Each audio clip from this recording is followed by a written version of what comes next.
What is going on, Twintendo Nation? Hope you're having an awesome day. And in today's video, I'm actually doing another Pokemon Go video, which I'm sure a few of you guys will be pretty happy about. Now this is going to be a speculation video, and for those who followed me since I started covering Super Mystery Dungeon, you know I did a lot of speculation videos, and actually some of those have actually, turned out to be true, and so I thought I might as well give it a go on this, this game, Pokemon Go. So for those who don't know what Pokemon Go is, it's basically a mobile game coming out in 2016, developed by Niantic Labs.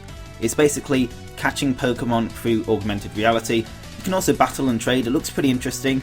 We've only seen like a theatrical trailer, so it's hard to judge gameplay, but it's very promising what we've seen so far.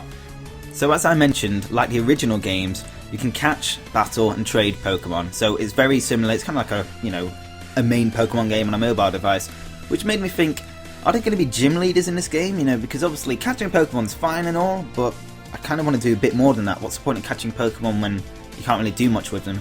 So what's interesting is we obviously have the Pokemon Go trailer, and before I actually do like dissecting that trailer again, you can't show gameplay of it on YouTube because Pokemon copyright it, so I can only show still pictures, so apologies for that. But there might be a clue in the trailer itself that suggests gym leaders and gym battles are going to be implemented into Pokemon Go. And remember, this is speculation, this isn't confirmation of anything, so do keep that in mind.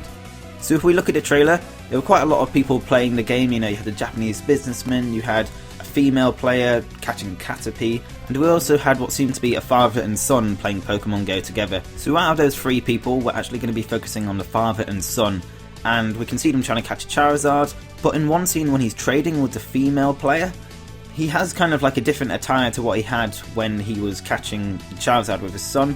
He's actually got a scarf on, and what's interesting about this is that it seems to have symbols on it that could represent badges. I say could because it's only a possibility. Now when we do see a zoomed up image of this, it does seem to be a little less like gym badges. They've got like an M and an N we can see, but we can also see another weird symbol in between that I can't really decipher. It doesn't really look like a letter. So it is possible that there could be some hints to gym badges there. Now this point was originally brought up by Maweep Inc. on Pokemon Go's Reddit. I highly recommend you do follow their page. There is a link in the description, and shout out to Maweep Inc. for this observation. If they are going to implement gym battles and gyms into Pokemon Go, how will they actually do it? So let's look at two ways that they could actually put gyms into Pokemon Go. So one way of including gyms in Pokemon Go is to make them permanent spots in every main city.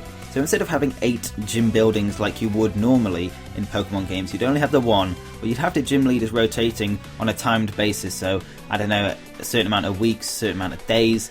This would actually make it easier to get 8 gym badges instead of actually travelling around the country to go to 8 different gym buildings. Although that would be quite fun, it'd be quite fulfilling to actually travel to earn your Pokemon badges, but you do have to remember that this is just a mobile game at the end of the day, and people would be put off if you actually had to do that, I think. So that is one possible way. Now another way to include gyms into Pokemon Go is to make them part of forts.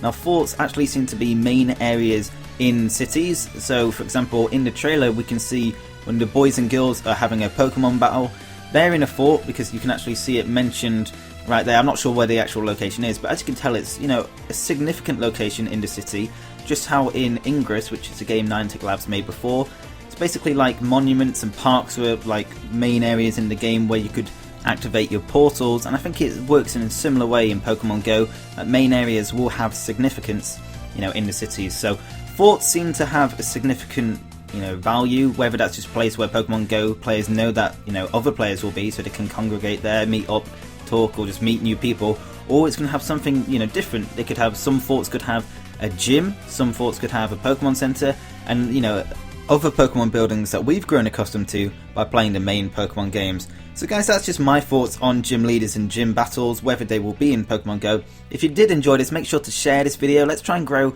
a Pokemon Go community like we did with Super Mystery Dungeon. It'd be really interesting to talk to a lot of people about the game in the comment section, as I said, like we did with Super Mystery Dungeon. So if you did enjoy the video, definitely hit the like button, let's share this video and let's get more people involved. As I said, there is a Pokemon Go Reddit page, definitely check that out, and shout out to Maweep Inc. again for the observation about the gym badges and the scarf. I'm going to try and make a Pokemon Go video every 2 to 3 days, we'll see about that, because there is quite a lot to discuss, but we'll see. I've only got a limited amount to work with because we've only had the one trailer, but if you don't want to miss any of those videos, definitely hit the subscribe button on screen, And if you haven't seen our 2 previous videos, as you can see they're on screen now. On the left hand side is a tutorial all about Pelipper Island in Pokemon Super Mystery Dungeon. There's no spoilers, so feel free to watch if you are a Super Mystery Dungeon fan.